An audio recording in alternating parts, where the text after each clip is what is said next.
Primero, muchas gracias al Colegio de Abogados la invitación que me cursaron para participar en este importante evento. Y obviamente no podía decir que no. También estudié Derecho. Me invitaron bajo la pregunta ¿cómo surge el Ministerio de Trabajo y Seguridad Social? Traigo una exposición escrita para tratar de concentrar el tiempo, porque si no la traigo escrita de pronto uno se expande más. Hace 90 años, en 1928, se tomó la decisión de crear la Secretaría de Trabajo y Previsión Social. En 1943, 15 años después, y hace 75 años, se le pasó a denominar Ministerio de Trabajo. Luego, bajo el periodo de la Junta de Gobierno, se le volvió a llamar Ministerio de Trabajo y de Previsión Social, y hoy se le reconoce como Ministerio de Trabajo y Seguridad Social. Este ministerio forma parte de la estructura institucional del llamado Estado Social y Democrático de Derecho, que es una de las instituciones más sólidas de nuestra organización estatal y uno de los pilares de la democracia social y la estabilidad política nacional. El Estado Social de Derecho adquirió cuerpo con las reformas sociales de 1943, pero sus raíces se remontan muchos años atrás. Son el resultado de las manifestaciones jurídico-laborales y político-sociales que venían dándose desde la época independiente. La materia laboral se había dado en la época colonial. En aquella época incluso se regularon en muchos aspectos relaciones de trabajo y relaciones laborales en general. El 2 de julio de 1928 fue cuando, por medio de la ley número 33, se expresó la voluntad política de crear la Secretaría de Estado en el Despacho de Trabajo y Previsión Social. En el acto de su creación se le asignaron las siguientes tareas. La preparación de un código de trabajo, fíjense que es en el año 28, es muy interesante, y se da una guía, ahora la menciono, de ese código de trabajo. La organización de los departamentos de inspección de minas e industrias, que esto debe haber sido por la influencia inmediata en aquellos años de los primeros convenios de OIT, que mucho tuvieron que ver con eso. Del trabajo en general, de la enseñanza industrial y profesional y del seguro de previsión social. Se acaba también de aprobar en 1925 la Ley de Accidentes de Trabajo. La suprema inspección de todas las leyes relativas al trabajo y previsión social era otra de las funciones que se asignaba, y la fundación y organización de un instituto para estudios sociales. El Código de Trabajo aquí mencionado no llegó a redactarse, pero contempló que debía tener los siguientes contenidos: contrato de trabajo, reglamentación de las horas de trabajo y descanso, reglamentación del salario, reglamentación de los talleres, protección del trabajo, accidentes de trabajo, ley que ya existía desde 1925, y aspectos de jurisdicción laboral, previsión y seguro, ahorro, seguros sociales. Seguros sociales ya venían desde el Tratado de Versalles, desde finales del siglo XIX, y por el artículo 10 de la Constitución de 1917, donde se había establecido un artículo muy avanzado relacionado con seguridad, con seguros. Sociedades mutualistas, cajas de previsión, pensión a la vejez. Lo de pensiones en Costa Rica desde finales del siglo XIX ya hay sistemas, y hay incluso hasta movimientos huelguísticos defendiendo algunas de ellas, entre ellos de maestros, allá por 1898, porque hubo un intento de los militares de quitar las pensiones de los maestros para pasarlas al régimen militar. Seguro contra el paro, elementos que habían sido considerados en el artículo 10 de la Constitución del 17. Contemplaba también la Secretaría del Trabajo aspectos relacionados con asociación, libertad de asociación. Esto es importante porque ese derecho de asociación existe en Costa Rica sin que hubiera reglas o legislación al respecto desde 1874, cuando aparecen las primeras formas de organización laboral en Costa Rica. Y sociedades cooperativas que empiezan a desarrollarse en 1901 como una reacción incluso de protección frente al desarrollo de la sociedad capitalista cafetalera que se expandía sobre los cafetales de la zona norte de Heredia, arruinando pequeños propietarios. Entonces los pequeños propietarios de San Isidro se unen en cooperativas para frenar la expansión de Julio Sánchez y lo logran. Se habla de cooperativas, se habla de uniones profesionales, de habitaciones para obreros y trabajadores que después se desarrollan institucionalmente, y se establece como una preocupación que debía contemplar el Código en aquella época aspectos relacionados con procedimientos de conciliación y arbitraje. Simultáneamente con la creación del Ministerio de Trabajo, se creó la Secretaría de Estado en el Despacho de Agricultura a fin de promover el mayor desarrollo y fomento de este ramo. Algunos rasgos que influyen, digamos, o que no influyen, sino que podemos ubicarlos como contexto para entender esta dimensión de por qué surge el ministerio en ese momento. En primer lugar, una larga tradición de luchas obreras y de trabajadores que se remontan a 1874, cuando se produce quizás la primera huelga que hasta ahora conocemos en el país, que fue en el sector de telegrafistas, que ya era una institución de Estado, por lo tanto también primera huelga en el sector público. Desde ese momento hasta 1928 hubo una intensa actividad huelguística de trabajadores nacionales como extranjeros que vinieron a laborar al país en esos años. Y esta intensa actividad huelguística es del siglo XIX, con presencia de trabajadores extranjeros, italianos, chinos, negros, españoles en 1895, españoles en 1901 y 1903, de panaderos, que tienen repercusiones muy importantes para influir en el surgimiento de los sindicatos y la unidad y acción de lucha de los sindicatos en esa época. Y después porque hay oleadas huelguísticas, periodos donde entre 1907 y 1911 hay un volumen de huelgas grande, entre 1917 y 21, entre 1928 y 34. También, entonces, estos son procesos intensos y de agitación sindical intensos. En segundo lugar, una larga tradición de formas organizativas de trabajadores que pasaron por las sociedades mutualistas, las de socorros mutuos y las de mutuo auxilio, que se forman antes de 1874, pero permanecen todavía hasta principios del siglo XX, las sociedades de trabajadores, la de obreros y las de artesanos, que son ya organizaciones clasistas porque solo permiten trabajadores, obreros o artesanos, mientras que las sociedades mutualistas permitían a todos esos grupos más patronos y más trabajadores independientes y hasta en algunas ocasiones estudiantes. Para pasar a constituir entre 1900 y 1903 las ligas de obreros y sindicatos, esto en razón de las transformaciones económico-sociales que sufre el Valle Central, la ciudad de San José, tiene toda la construcción de los barrios Amón y Aranjuez entre 1890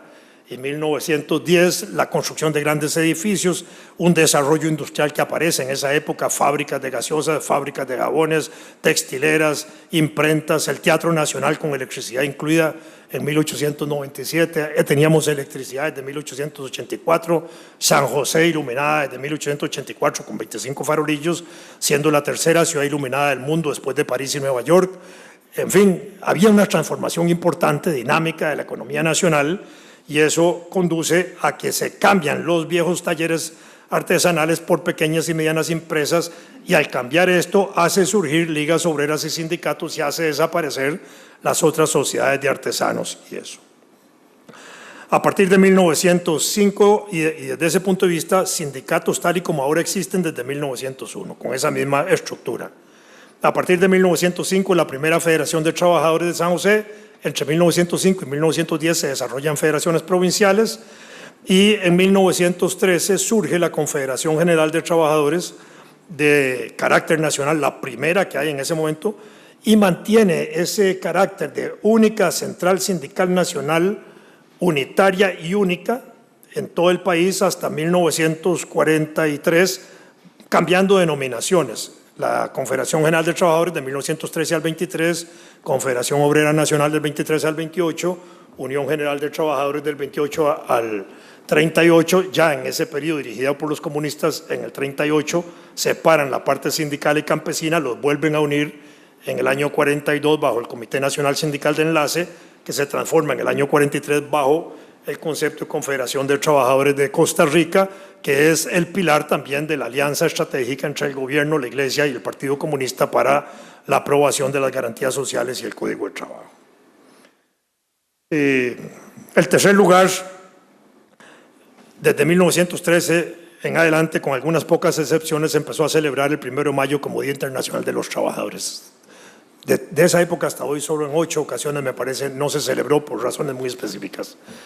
En cuarto lugar, se establecieron relaciones laborales de carácter sindical con el movimiento obrero internacional y latinoamericano. 1901 se trató de traer al dirigente español Pablo Iglesias a Costa Rica, aprovechando una visita que hacía a Sudamérica. Se establecieron vínculos con el movimiento obrero chileno. En 1911 se participó en la constitución de la Confederación Obrera Centroamericana y en 1919 en la Confederación Obrera Panamericana. Y esos vínculos eran de personajes. Joaquín García Monge es el que representa el movimiento obrero costarricense en la constitución de la Confederación Obrera Panamericana. Durante la Revolución Mexicana se establecen vínculos con la Confederación Revolucionaria Obrera de México y ese vínculo estaba directamente establecido por José María Celedón Brenes, el autor de la letra del himno nacional, que era miembro del Centro de Estudios Sociales Germinal. Por supuesto, en la Revolución Mexicana también participa nuestro costarricense Rogelio Fernández, secretario del presidente Madero. 1919 se funda la OIT, que aunque Costa Rica no se vincula a ella desde sus orígenes, sus convenios empiezan a repercutir en el país. En quinto lugar, en 1920 había entrado en vigencia el Tratado de Versalles, con el cual se impulsaba la seguridad social en aquellos estados que lo habían firmado. En sexto lugar, esto de lugares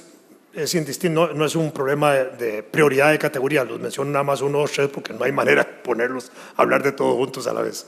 En sexto lugar, la Revolución Rusa, dirigida por Lenin, que impulsa una serie de medidas sociales y el reconocimiento de derechos laborales y de la mujer, y también empieza a legislar laboralmente y a establecer instituciones laborales. 1922, en Holanda se constituye el Tribunal Permanente de Justicia. En séptimo lugar, la Iglesia Católica, reaccionando contra el movimiento socialista, anarquista y comunista, impulsa su encíclica Rerum Novarum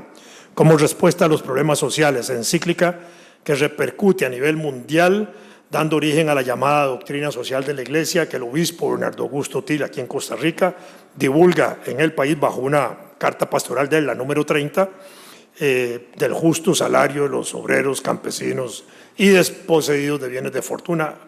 documento que lo enfrenta el gobierno de José Joaquín Rodríguez, que no interesa ahora señalar la discusión,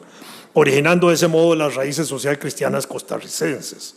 En octavo lugar, el influjo de las corrientes anarquistas, socialistas y comunistas que empiezan a manifestarse en el país desde finales del siglo XIX hasta finales de la década de 1910, cuando el doctor Aniceto Montero, que había estudiado en Europa, director después del Leprosario Nacional, funda el Centro Socialista de Costa Rica, que en cierta manera yo sostengo que es como la primera forma de organización comunista que hay en el país, junto con el desarrollo de partidos obreros y de orientación popular que empiezan a surgir desde 1886, Partido de Obreros y Artesanos, de un partido católico, el Partido Unión Católica, el Partido Reformista de Jorge Bolio en 1923 y luego el Partido Comunista de Emanuel Mora en 1931. En noveno lugar, entre estos partidos que he mencionado, hay una gama también de pequeños partidos obreros en la elección de 1913 y otros partidos que se fundan en la década del 20, una alianza de obreros campesinos intelectuales que participan en las elecciones de 1930, proponiendo el candidato a diputado a Joaquín García Monge y a Otilio Ulate.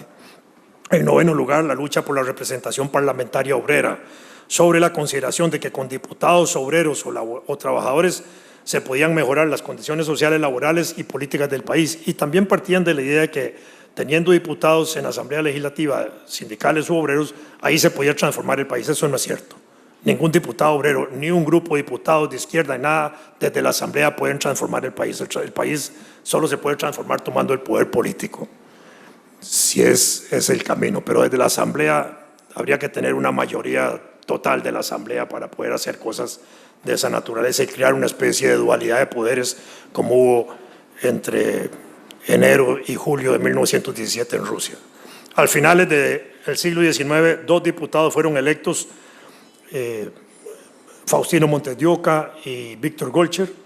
En la década del 20, el Partido Reformista eligió diputados y logró la promulgación de la Ley de Accidentes de Trabajo en 1925, y a partir de 1934 el Partido Comunista inicia la elección de los diputados, entre ellos el primero, un dirigente sindical zapatero, Efraín Jiménez Guerrero.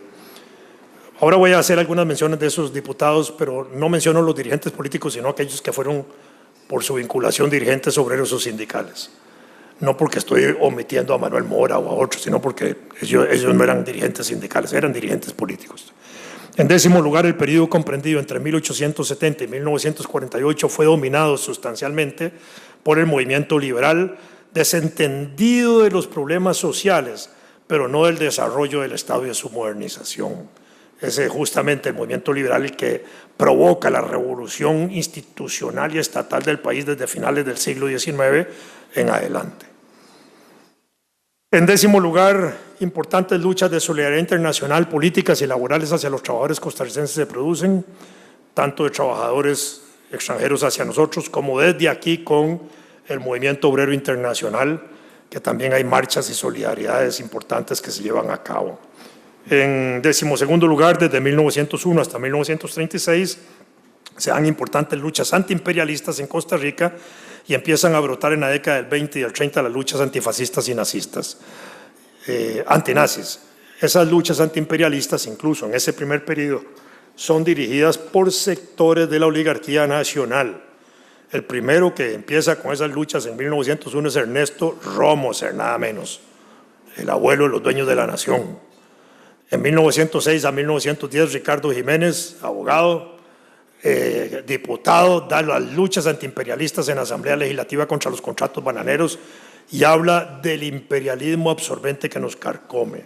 Incluso llega a afirmar de que si uno tira una piedra en Wall Street al aire, inevitablemente cae en la cabeza de un gran ladrón. Y en 1936, el entonces ministro de Relaciones Exteriores de León Cortés se enfrenta a León Cortés por la contratación en ese momento de contratos que hace León Cortés, y él se enfrenta a eso denunciándolos en una medida antiimperialista. Y ese es otro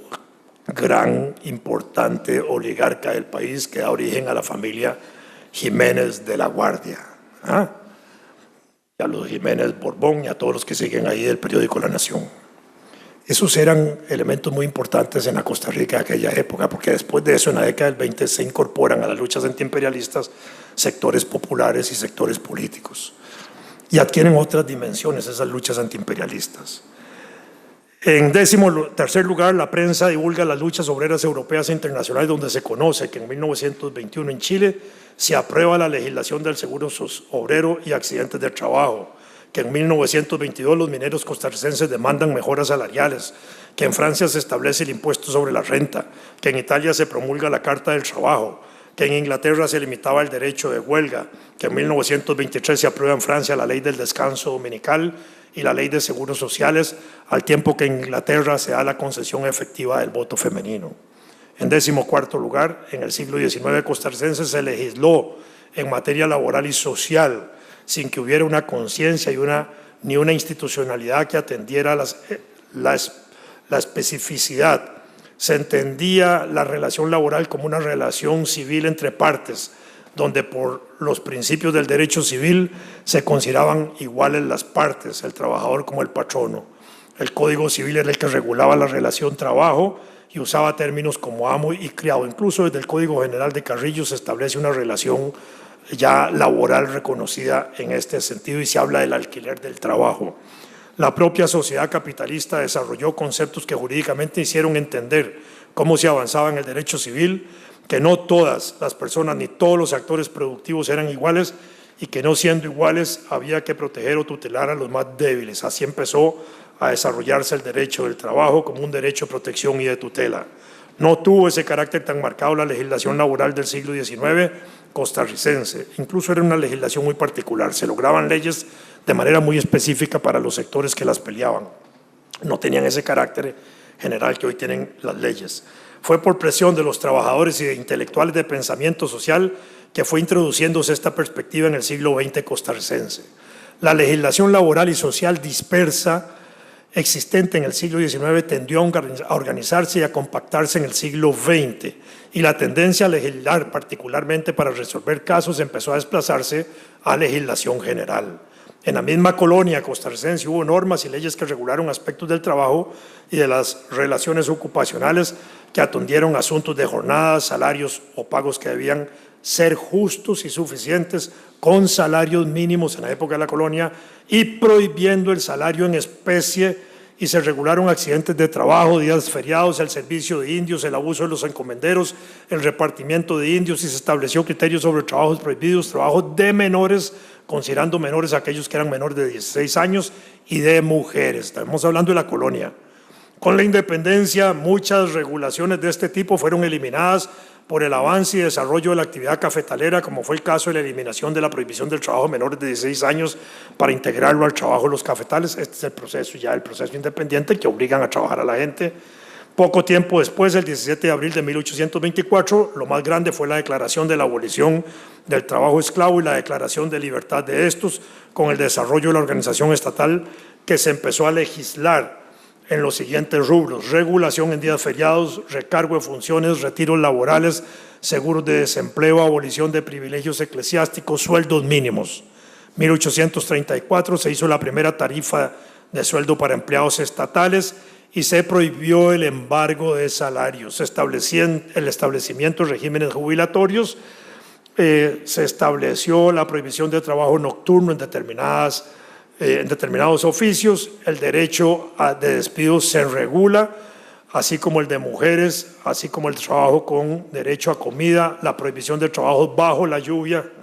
A propósito de los aguaceros de este país, se regularon ausencias laborales, normas de preaviso, el trabajo de hombres del mar. Se estableció una ley de vagos, se prohibió el trato cruel con peones y se reguló el servicio doméstico y la prohibición de importar esclavos por parte de las compañías extranjeras que empezaban a llegar a Costa Rica. Incluso cuando empiezan a construir el ferrocarril, se compran esclavos en China, pero se compran bajo la figura de un contrato laboral que teóricamente los liberaba en Costa Rica y los obligaba así a trabajar 8 años mínimo, contratos que se prolongaban en la realidad hasta 16 años, porque para adquirir la libertad laboral había que pagar o devolverle al patrono lo que él había pagado por eso, y para lograr eso un trabajador tenía que ahorrar más o menos el 50% de su salario, lo cual es muy difícil. Se establecieron escalafones laborales y regímenes laborales y garantías e indemnización de daños, incapacidades laborales y extinción de contratos, que también fueron objeto de atención en esa época. En los primeros años del siglo XX se profundizó esta legislación y se avanzó hacia conceptos de legislación laboral y social. Se protegió al trabajador en quiebras, dándole prioridad en estas al pago de salarios. Se empezó a regular desde 1906 la jornada de 6 días semanales. Se reglamentó el trabajo de presos o privados de libertad. Se prohibió el pago mediante chapas y cupones y boletos, aunque hubo que establecer una medida similar en la década del 30, resultado de la huelga de 1934, y se fijaron salarios mínimos diarios en determinados trabajos y oficios. En décimo, estamos hablando antes de que se aprobara la legislación laboral,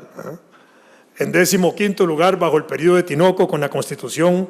que le legitimó, en el artículo 10 se avanzó socialmente y en el proteccionismo institucional. Dice así el artículo 10: es obligación del Estado velar por el bienestar de las clases trabajadoras y para ello dictará las leyes necesarias. A falta de iniciativa social, promoverá y en todo caso apoyará en la medida de sus recursos las instituciones que tengan por objeto armonizar sobre bases de justicia las relaciones obrero-patronales y las que tiendan a mejorar la situación económica de estos y ampararlos en caso de enfermedad, vejez y accidente,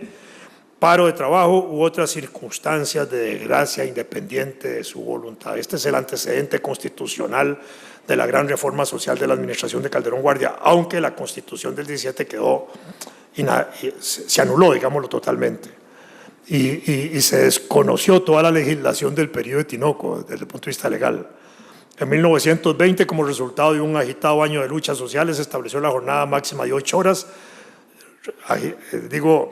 luchas sociales porque hubo huelgas continuas desde enero hasta diciembre. Cuando se da el decreto del reconocimiento de las 8 horas, se reconoce también el derecho a la organización sindical y se aumenta un 40% de salarios en ese momento. En 1924 se inicia la discusión de la ley de accidentes de trabajo en el Congreso, aunque habían habido 18 años presionando por esa ley. que se venía presentando al Congreso desde 1907 y que terminó aprobándose en 1925. El sacerdote Jorge Bolio,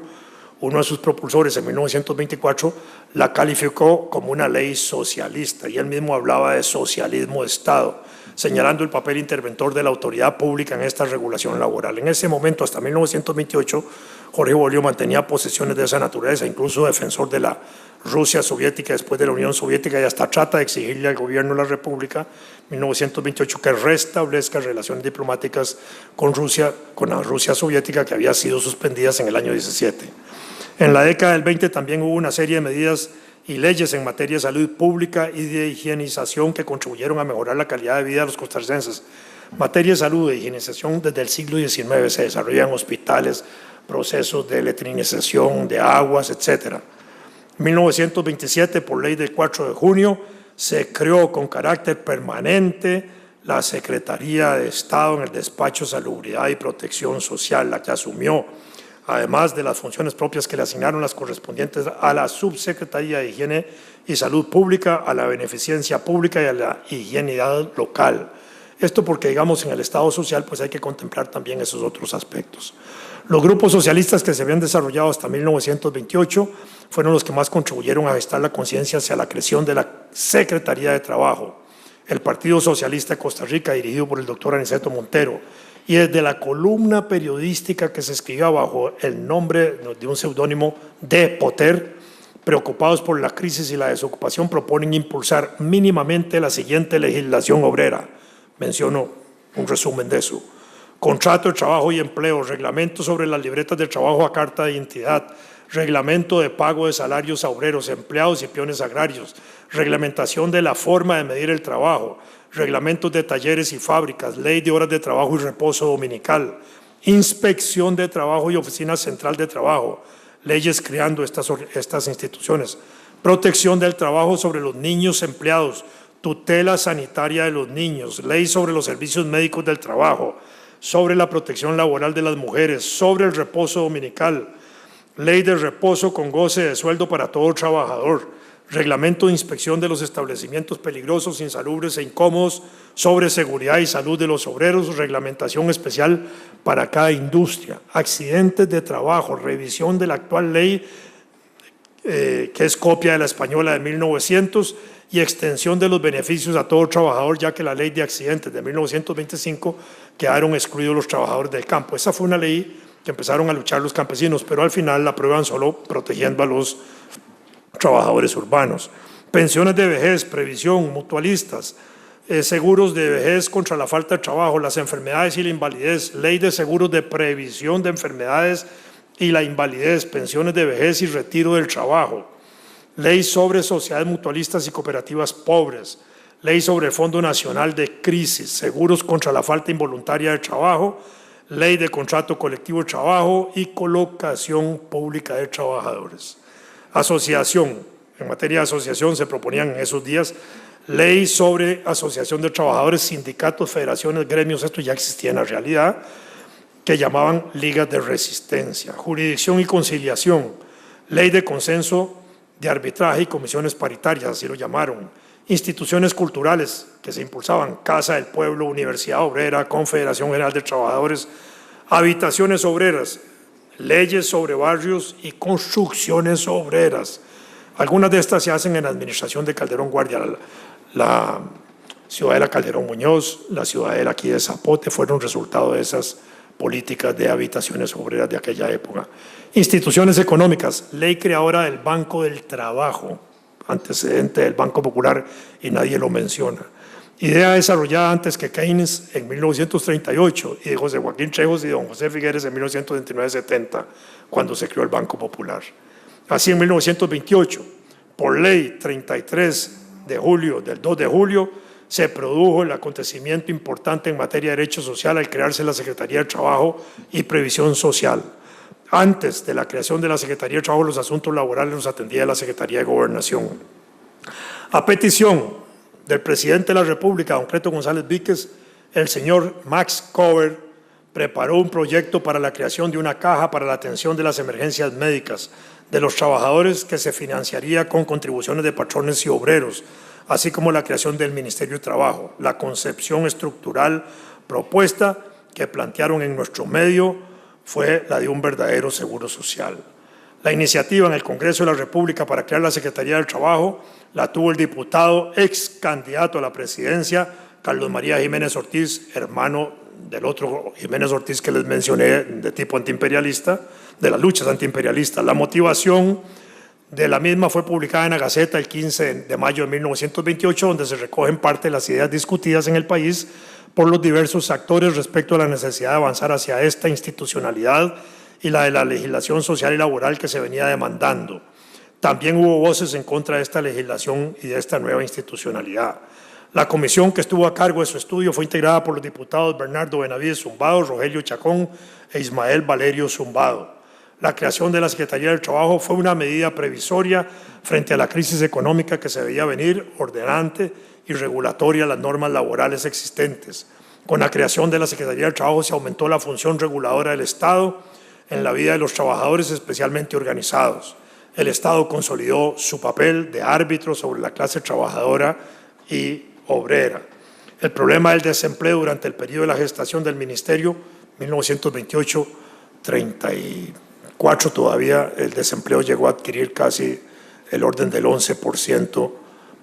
que eran reales familias, porque hoy la mujer juega un papel estratégico en la economía nacional.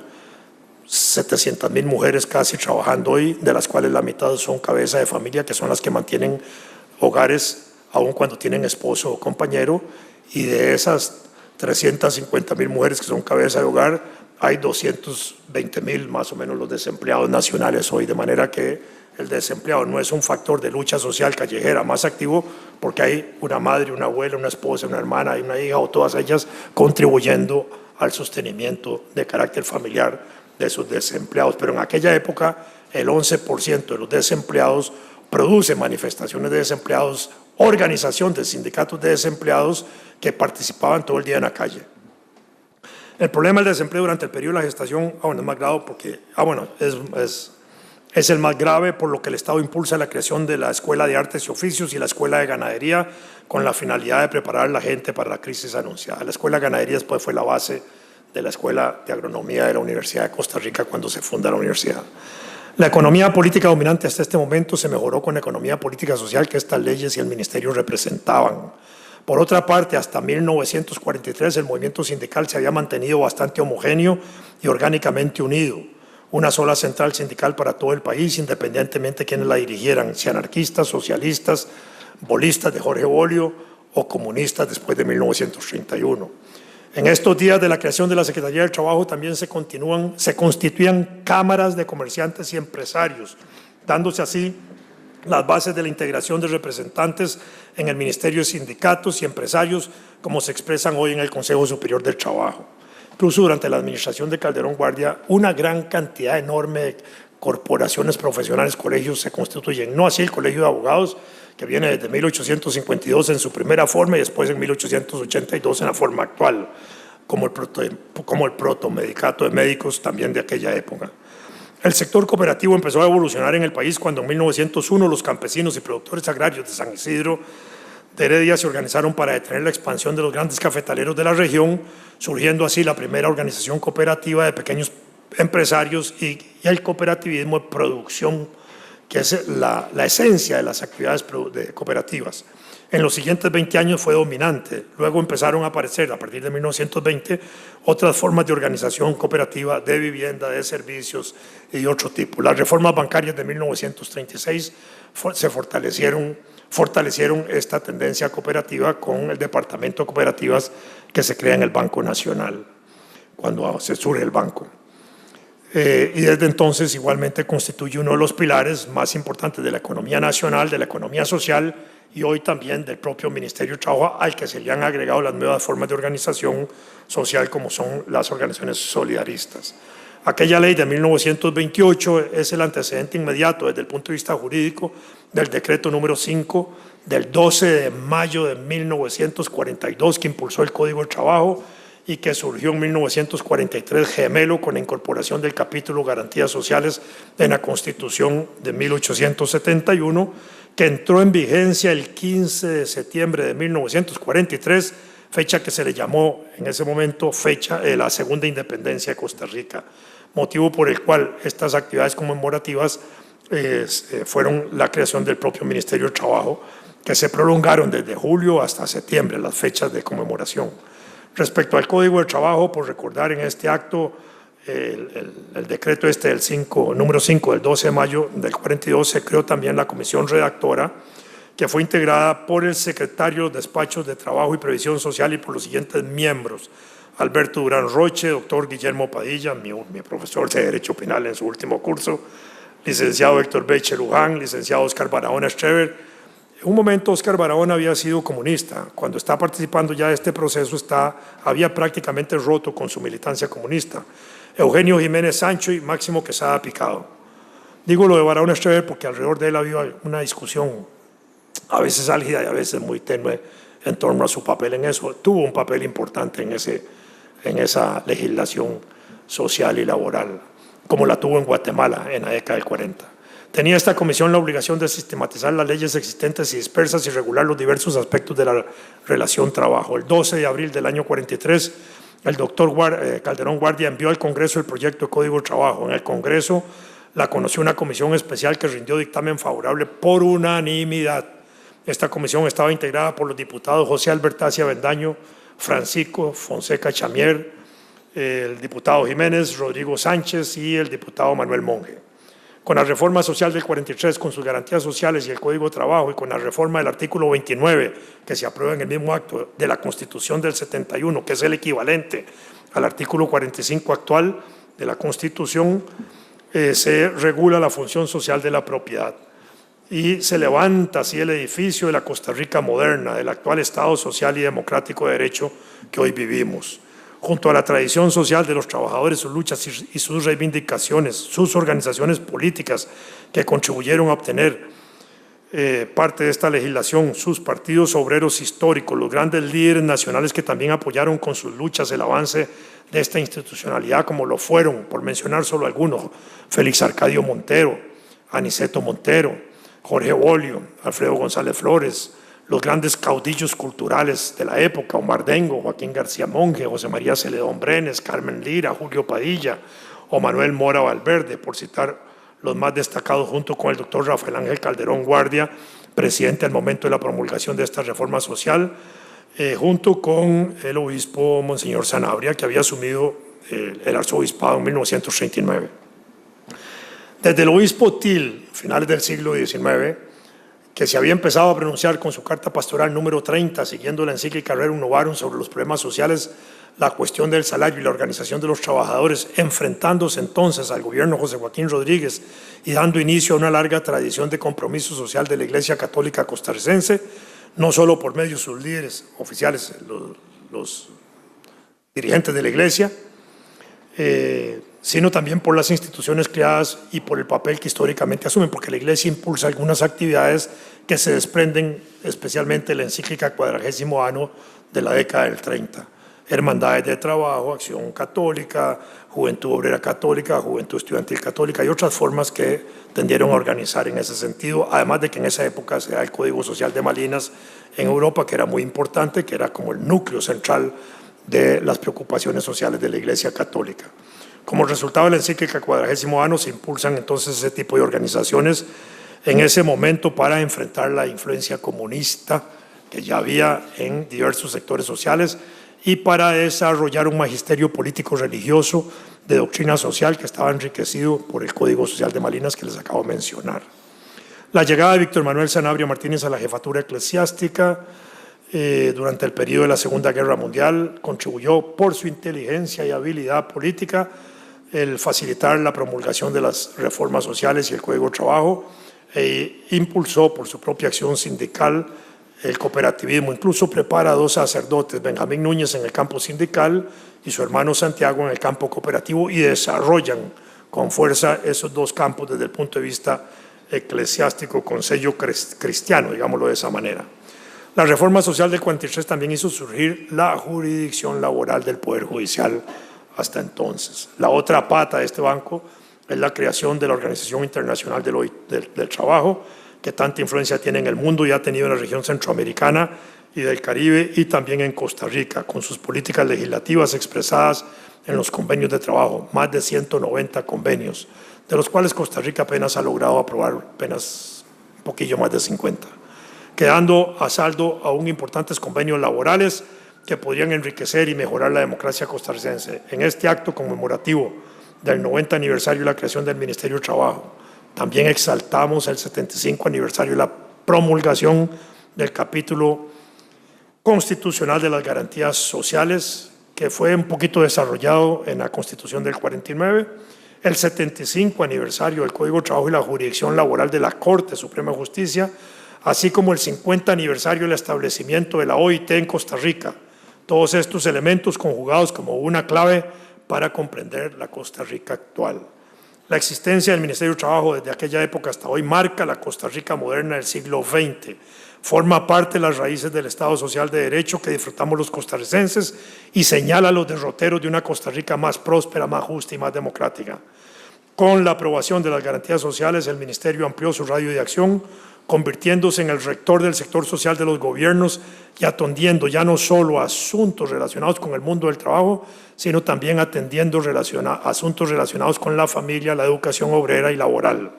Desde 1928 hasta 1942, la Secretaría del Trabajo estuvo limitada a su adscripción a la Secretaría de Gobernación por razones presupuestarias, como quedó en su creación. Fue un periodo de debilidad institucional y de pocos funcionarios. En 1936 se creó la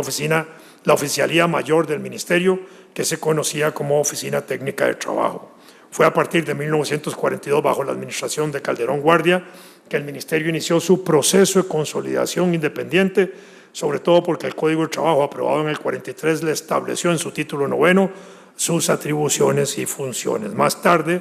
la promulgación de la Ley Orgánica de 1955 y las reformas recibidas posteriormente en su área le proyectan en aspectos de acción social, contribuyendo a gestar otras instituciones como el INA, el IMAS, las guarderías que tuvo a cargo el Ministerio o como inicialmente se llamaron Casa del Niño, Hogar de Escuela.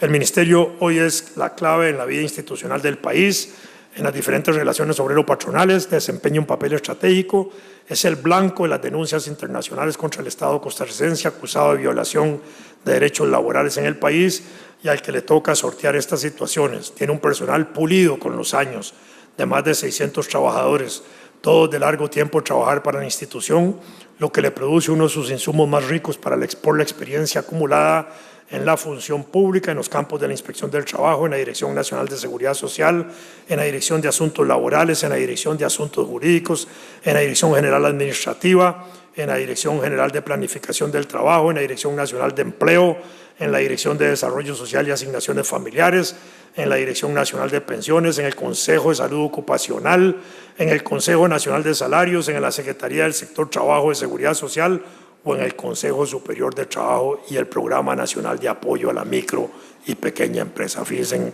el ámbito que tiene hoy. Las últimas grandes reformas que en este sentido que han fortalecido la legislación social comprende la Ley de Protección al Trabajador aprobada en la administración de Miguel Ángel Rodríguez y la nueva reforma procesal laboral de la administración de Luis Guillermo Solís y sin lugar a dudas la jurisprudencia emanada de la Sala Segunda y de la Sala Cuarta desde 1990 en lo que compete a asuntos laborales, especialmente cuando ese camino lo empezó a desarrollar el magistrado Van der Lat. Al exaltar el 90 aniversario del Ministerio de Trabajo, menciono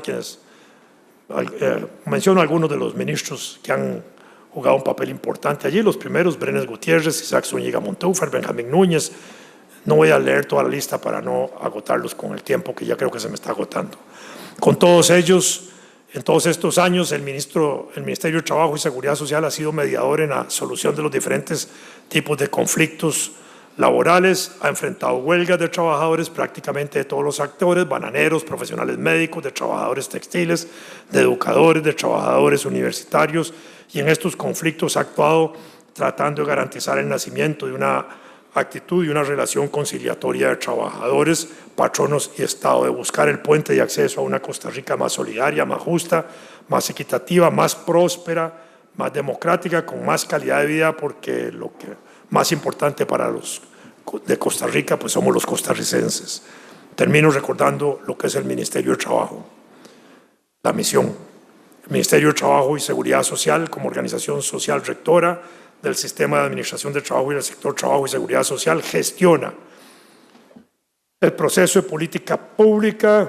sociolaboral para la atención de los actores del mercado de trabajo, las organizaciones estatales, paraestatales y de la sociedad civil que realizan actividades de administración del trabajo, los grupos sociales en desventaja social y la población en general, propiciando la elevación de los niveles de la calidad de vida, la generación y mejoramiento de un clima de concertación y diálogo social, la agregación de valor a la productividad nacional a través de intervenciones innovadoras y pertinentes en aras de preservar el Estado de Derecho, la paz y justicia social en el país, coadyuvando así al desarrollo de la nación costarricense. Eso es lo que da más o menos origen